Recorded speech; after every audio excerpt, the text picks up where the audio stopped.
Hey, John. Hey, Eric. Welcome to Mostly Security.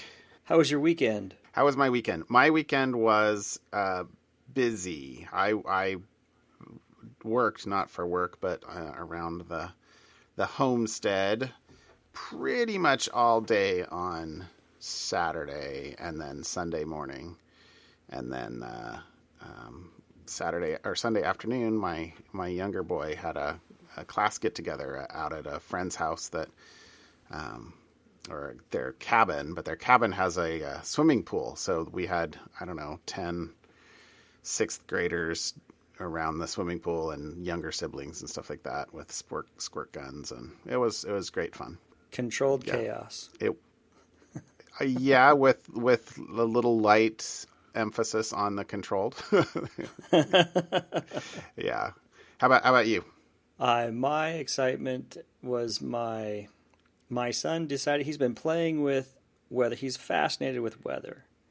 And he's always looking up weather websites. And he came and he said, and he's been toying with this for a while. He said, Dad, I want to do a weather forecast for my middle school. Awesome. And I said, I can help you with that. How would you like to do it? And he says, I want to do a web page. So we got him a GitHub account. Daddy can hook you up. Exactly. I helped him kind of write the code and got it all set up so that he can, on a weekly basis now, put in some weather. You know, it's got a nice little forecast. Weatherbyty.com.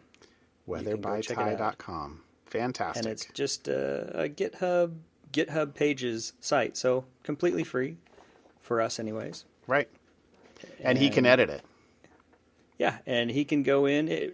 That's the great thing about GitHub. If you're just editing text, you can do that right in the browser. You don't have to download the source and do it in an editor. We'll get there eventually. Baby steps. Baby steps. Yep. Lead them along. Lead them along. That's cool. So that was part of my weekend. Just kind of helping him get all that set up. He's very excited. Now he wants to do a podcast next. I said, well, let's do this for a few weeks. Then maybe you could do Sunday nights. You can update your weather and then do like a 5-minute, podcast on what the weather's going to be like that week or something. Right. Just come up with a script. So we'll see. Cool. Oh, that's great. Yeah, it'll be fun. That's fantastic. Let's see. I guess one other fun thing I did, kind of, last week. It's been really dry here, and so I've got this. I don't even remember how many episodes ago it was, but I bought a flail mower this spring.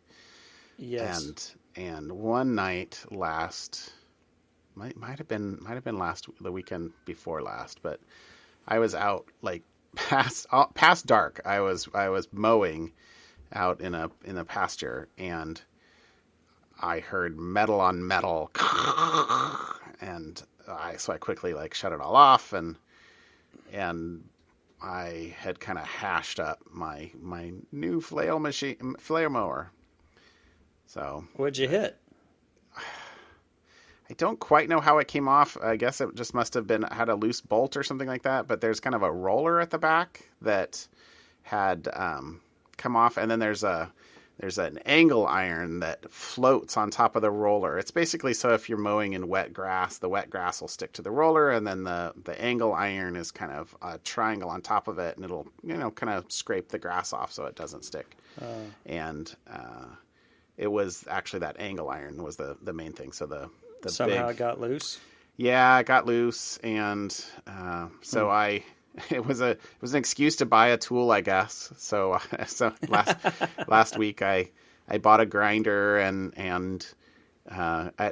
did about 2 seconds of grinding in short sleeves and went, oh, this is not smart, with the sparks flying all over the place. I had put on a face shield at least, but anyway, so I'm in 90-degree weather out in super long sleeve flannel shirt and dying, but I basically just ground down all the metal that was kind of sticking up and then spray painted it and mostly put it back together. It doesn't all quite fit. I think it kind of got twisted, not kind of, it got twisted, and I don't have anything to twist it back. But anyway, it's all back together, and back to flailing. Yeah, that was one of the things I did this past weekend. Was I did a bunch of mowing. Let's see. So I had one little bit of follow up from last week. All right. Which was I was somewhat maybe suckered in a little bit to the 11-year-old hacks the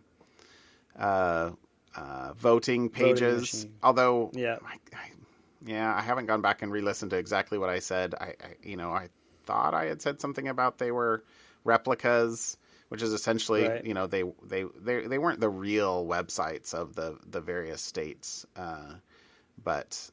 And it also sounds like they were had vulnerabilities inserted into them, so that they're not necessarily that those vulnerabilities are really there. So maybe a little more theater than reality. But also along those lines, I also saw a story this week that did not have enough detail in it to be a topic, but there was a Australian teen, 16-year-old, that has evidently been hacked into Apple for the last year and had downloaded 90 gigabytes of data, and they didn't say exactly what data. They didn't, there was no details to speak of, but this was a very apparently less manufactured, let's say, and also clearly another very smart young teen of any company. You'd think some of that $1 trillion would be put towards security, but it can happen to the best of them. A lot of it does. A lot of it is, but exactly. There's no guarantee, and I'm sure it's. Even in a zero trust environment, actually, we talked about Google's authenticators not too long ago, which are wonderful for that. But if your credentials are compromised and you're not using two-factor, or you're using a weak two-factor, and there's so many ways. There wasn't enough details to know how they got in, but clearly it was done remotely. Happens to the best of them. Yep. Well, anyways, we got a topic for us tonight? Topics. So I have had, and I just have been collecting over the last several weeks, voicemails that end up on my phone from scammers. Like, I don't answer the phone. My phone's always on vibrate. I don't answer the phone unless I recognize the number. And anymore, it's not a number. It's if I don't recognize the name, because if you're not in my address book, why are you calling me? Right. But I wanted to play a couple because I thought they were humorous. I'll play two. One is a Windows security one, which sounds very professional. And then one is one from the IRS. So here's the Windows security one. This is Officer Charlie Williams from Windows Security Headquarters. We are receiving continuous errors and warnings reports from your computer from last 2 weeks. So before we block your IP address, we need to talk to if this was done intentionally by you or someone else. Your case number, CSD6512. Call back the department at 800-432. To prevent disabling of your landline and internet connection, contact us within 12 hours. All right, so that was the first one. And wow. I'll shorten it. But we don't need to give the phone number out, but when you get phone calls like that, and this actually happened to my mom, it wasn't a Microsoft call. It was supposedly a call from another security company. I think I may have mentioned this on an earlier podcast, who said, hey, your software's out of date. We need to get this thing from you. And they wanted gift cards. They wanted her to pay for it with, a credit card. And if she didn't have a credit card, gift cards. And she didn't give him credit card, but she had an Amazon gift card, and she said, "Oh, that'll cover it." And of course, she lost it. Oh, yeah. So, that. Wow. Number one, that's just a voice recording. Well, that's text to speech. Yeah, it's just text to speech. It's very choppy. The English isn't necessarily all that good. And, if it was a legitimate thing, they probably would call you again or call a second time. Don't answer or don't respond to those kind of things, no matter how legitimate they sound. Correct. And then the second one is from an IRS. It's an IRS scam, which is more of an attempt. And then I have an article that I wanted to read a little bit of from the IRS warning of back-to-school scams, and it kind of fits. So here's this one. Received a notification regarding your tax filings from the headquarters, which will get expired in next 24 working hours. And once it get expired, after that you will be taken under custody by the local cops, as there are 4 serious allegations pressed on your name at this moment. We would request you to get back to us, so that we can discuss about this case, before taking any legal action against you. The number to reach us is 516. Thank you. Yeah. Anyway, the thank you at the end is the that's right. Cherry on top. That's right. We're going to take you into custody, and I will link in the show notes to the IRS has tons of warnings, and so just a couple days ago they issued a warning about back to school scams. Apparently, people call up and say that they need to pay a federal student tax, or their student will be removed from schools and arrested, etc. And so it's just kind of a back-to-school reminder that these kind of scams start coming in.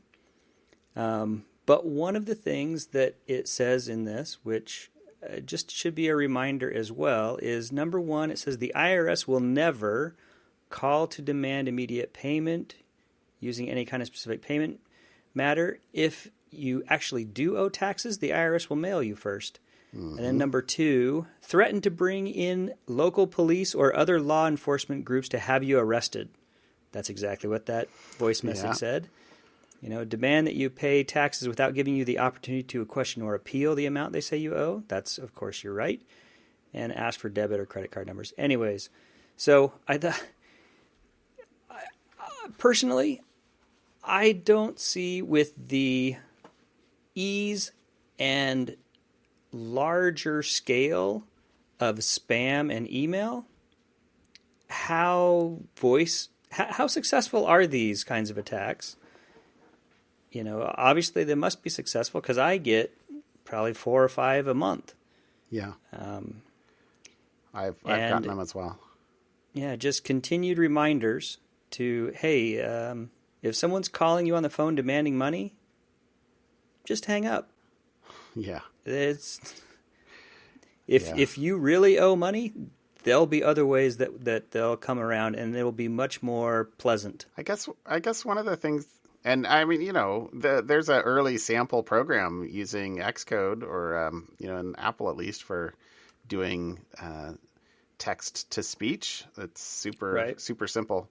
I guess one of the things that is a little bit mysterious to me is how that's not more easily tracked down and prosecuted. Yeah, because it's a phone number that has to go to somebody. Yeah. Just a reminder that as big events, opportunities of events like a new school year or other things, probably scammers are on the rise. Yeah. Don't worry about it. Just don't answer. Ignore it. And then the subtext of that one was in my kind of research and looking around for some of these kind of things. The guy's name for the Microsoft one, Charlie Williams, Officer Charlie Williams of Microsoft. If you Google that, he's all over with scammers, and there is an entire rabbit hole you can lose yourself in of YouTube videos of people calling back the scammers and messing with them. Oh, really? I have seen. I've definitely seen a couple of examples, both for not scammers, but then also for.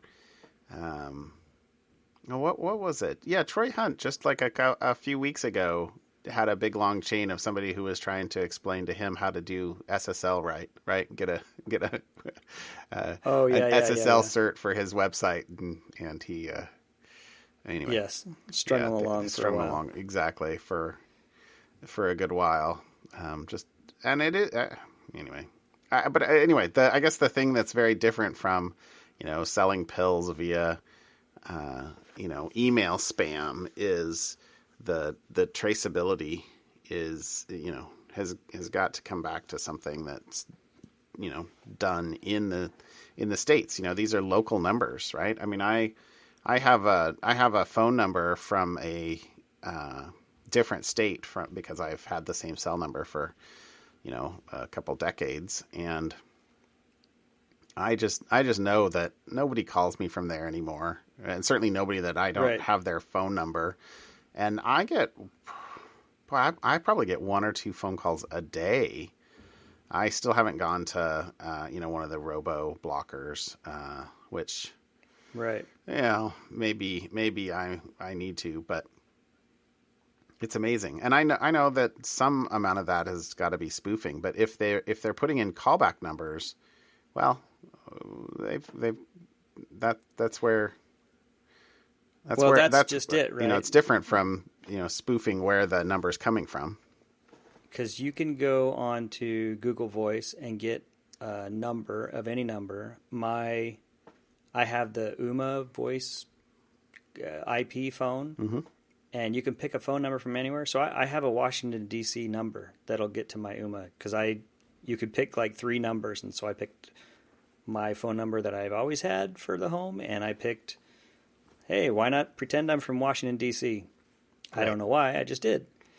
And you can just add those. So there's got to be, it feels like phone numbers should not be as ephemeral as, I don't know if that's the right word, as, An email IP address. addresses or DNSs or email addresses. But maybe it is. Maybe I just don't understand how that works. But yeah, if there's a callback number, it has to be legit for some period of time. Mm-hmm. But if you listen to some of the YouTube videos, which I did, just some were funny, but it gets very repetitive.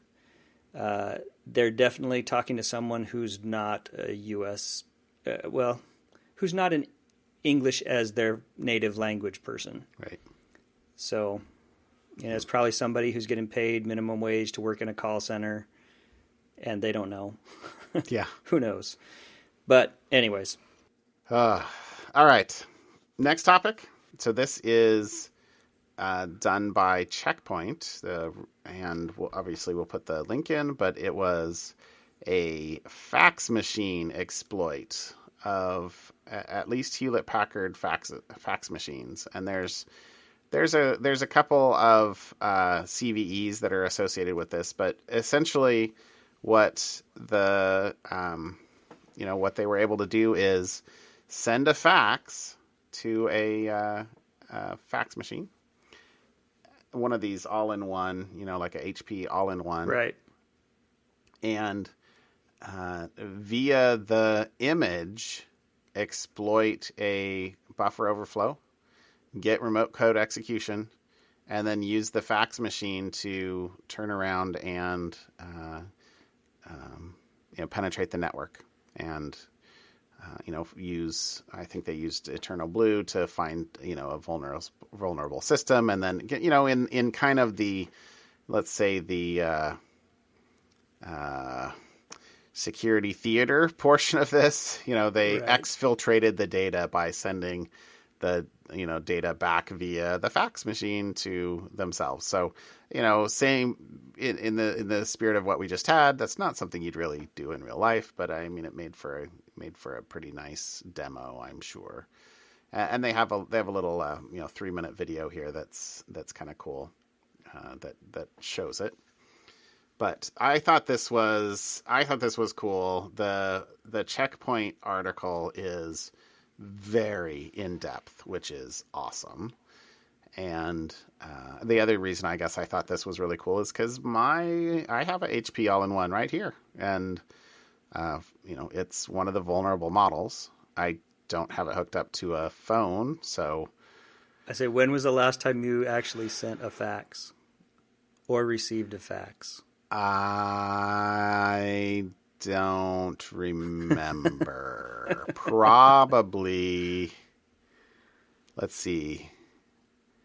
I don't remember having to do it when we bought our most recent house, but it seems to be like house buying is when that happens, or when that used to happen. Right. and I don't remember having to do that. I seem to remember this past, we moved maybe 3 years ago, and I think that was all digital.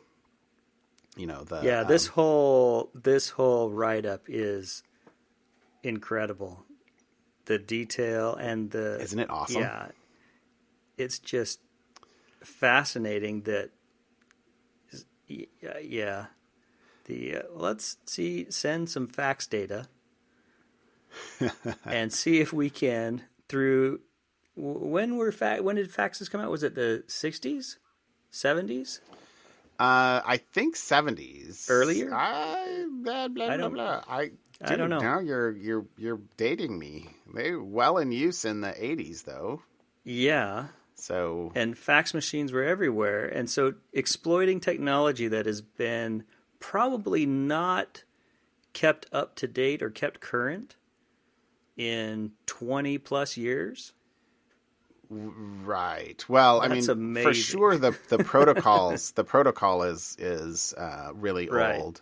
And I guess maybe that gets to one of the points that I was going to make, although I wasn't going to make it quite so early, but let's jump there now. Which is, if this was a fax machine talking to a fax machine, you wouldn't be able to craft your exploit as precisely as you needed, right? Because it used to be that you would put the paper in and the fax machine would scan the paper, and so you've got that rasterization and that's going on. So it's not like you can, control. You're going to do a buffer overflow. You're going to have some data that you it's kind of important that the instructions have every bit kind of matters, right? Right. And so. No, you just fax a QR code, a specially crafted QR code. That'll do it. Yeah. Right. So, but in this case, they're sending the fax digitally, which means they can control the exact bits that they want on the wire. And, when those bits are pulled out, they're laid down into a temp file. And in fact, this is where it goes. Well, this is where it goes to the fact that they chose the GIF, which I noticed the other day. You said GIF. I think we're on the opposite sides of that. Oh no, I'm sorry. It's not. It's a JPEG. The JPEG parser, and to find a vulnerability. And so this I loved this quote here because it goes to things that we've said many times, and that is a very core premise of so much of security, which is don't reinvent the wheel. So the quote in here is, for some unknown reason, firmware developers tend to re-implement modules that are already implemented in major popular open sources. This means that instead of using libjpeg, the developers implemented their own JPEG parser. So that is there you go. You are not. I am not as smart as all the people that have worked on libjpeg for the last however many years, right? So let's just start from scratch and invent invent new bugs and all the old ones too. Yeah. So exactly. And it is GIF, by the way. I almost said that a couple episodes ago, and then I was like, oh no, because I understand that I do actually use Jif peanut butter, but it's also a Jif. So the other thing I thought was really cool here, though, was that the beginning of this article, which goes on and on and on, you should totally go read this article. They're talking about how they were trying to break into the firmware and try and get access to a serial port for a debugger so that they could, basically get memory dumps to start looking for the vulnerabilities. I thought they did a Right. great job. And then they found an old vulnerability that they could use to get code execution initially, just so they could enable the serial port for debugging, which was just great. And then they go into detail here about the ITU T30 standard, which is like the FACT standard, and the preamble, and there's there was something in here about the frame that they were using. So the printer supports a particular protocol, ITU T81, and they basically take the data exactly off the wire, throw it into a JPEG as is, which means that they get to control the entire file that's laid down. So without any sanity checks, which is essentially the end of the day. So then all they have to do is now they can deliver the exact file they want. And then they needed a vulnerability in the JPEG parser, and once they could find that, there they go. And then once you're on, you can run anything. Finding another. Using a different vulnerability for other machines on the network. From there, it seems like it's pretty straightforward. But just getting in, I thought was just great. So anyway, because down underneath it's just a Linux box, right? Oh yeah, totally. Well, I mean, one of the weird things, I guess, was that let's see, it said it in here somewhere, because it isn't a Intel CPU. So it's a different. Yeah, it's an ARM chip, and it's a special RTOS, or I don't think it's Linux. It was an RTOS of some sort. Okay. Sorry, I just agreed with you that it was Linux, and now I'm saying no. I think it was a RTOS, because there was info. Where is this? They were talking about the fact that. Here it is. So. It's an embedded environment. It's not on an Intel CPU. It has different caches, and the data cache is the packets that come in off the wire are stored in data cache, and instructions are executed from the instruction cache. So this is when they were trying to break and get shell access, or the debugger access, and so they had to be kind of. They couldn't just basically load the data they wanted into memory over the wire and then try and get it to execute, because they come from two different sources, which is kind of nice. But anyway, there's so much data in here. This was my article of the week, and actually I chose this thing based on the Hacker News article that I thought was cool, but then it's always good to go to the source. And when I got to the source, I'm like, oh my gosh, the source article has so much more data than the sort of summary. This is where it's at.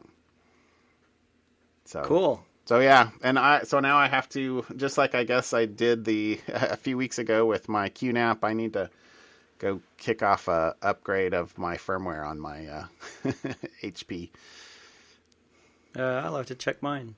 I actually have the HP page up here because I was looking to see what they had said about it, I think they got firmware on there. So anyway, but yep, update all your things, keep them updated. Awesome. Yeah, the article is really cool to just kind of see how somebody dug through to discover. They did a very, very good job at explaining the whole process and what they did. Yeah, nice. Very well written. That's nice. Awesome. Well, should we hit something fun? All right. Yep. Let's do it. What do you got? So mine is a movie, a short video, and I have no clue how to describe it. Okay. You just have to go watch this movie. It's stop motion. So number one, I love stop motion anyways. And this guy spent 10 years putting together this stop motion movie, kind of as a side job, called Fabricated. And it's kind of this how would machines evolve, kind of thing. I haven't watched it, but It's 18 minutes long, I think, roughly. It's not short. okay. Yeah, it's 18 and a half minutes long. But the photography and just it's weird. It is It's just weird. strange. But fun. Must be But fun. cool. This is the fun segment it's of the fun. show. That's right. It is fun. But yeah, 10 years, and it's this. So it's a gorgeous sci-fi tale about a mechanical world trying to figure out how to evolve. Anyways, Okay. the guy's name is Brett Foxwell.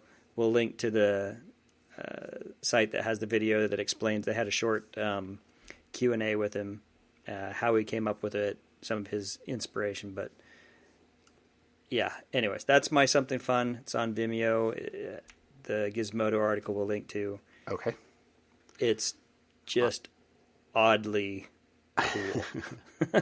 I will watch it. In fact, I might watch it tonight. All right. Very cool. Very cool. Okay. Yep. So I actually stole my something fun from you because you I wasn't going to tell anybody. That's okay. I don't like to, I don't want to lie. I don't want to take credit for something that, somebody else did. I mean, I guess I kind of am because now I'm making it my something fun. But anyway, what is it? So this was a spaghetti bending machine. So this is awesome. I'm sorry. Yeah. So what did you do for your senior project? I built a spaghetti bending machine. That's just fantastic.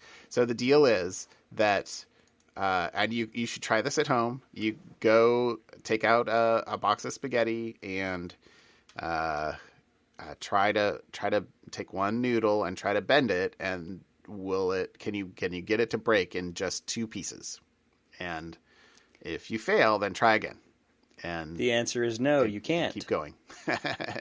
And so Richard Feynman, I didn't even know about this, but this is fantastic. So Richard Feynman spent a good portion of an evening breaking pasta and looking for a theoretical explanation for why the sticks refused to snap into. Anyway, in 2005, physicists from France pieced together a theory to describe the forces at work when spaghetti or any long, thin rod is bent. And the theory was that, it breaks in the center where it's most curved, but then that break triggers a snapback that sends a wave basically back towards your fingers in the spaghetti case. And that will further, fracture the stick. And so they won an Ig Nobel Prize because they solved it for this work. Right. So, but then this is MIT researchers carrying out experiments with hundreds of spaghetti sticks, trying to figure out if they can figure out a way to get them to break in only two pieces, and they do. So how awesome is this? So anyway, and the trick evidently is you have to twist it. So they built a spaghetti bending machine so that they could have precise application of force, which repeatable science. Yeah, exactly. Science. And what was that quote from Adam Savage? You gave me a quote at some point from Adam Savage that I thought was just wonderful. Oh, I'm going to mess it up, but the difference between science and messing around is writing it down. Yes, or something, yes, something exactly. like that. Yes, something like that. Right. Isn't that fantastic? I love that. I love that quote. I love that. So anyway, here's this article, and you can go and you can learn how best to break a piece of spaghetti. So I might have to, I'll have to try it myself. Like next time we have spaghetti, just see if I can do it by hand, kind of giving it a little twist. And if so, then I'll see if I can't trick my kids. But hey, awesome. It'd be fun. All right. Anyway, that I thought was cool. That was great. Go read the article. Yeah, that's fun. All right, man. All right. Call it a night. That sounds good. Call it a wrap. Have a great day or a great night. Yep. See you later. See you later. Bye. Night, John.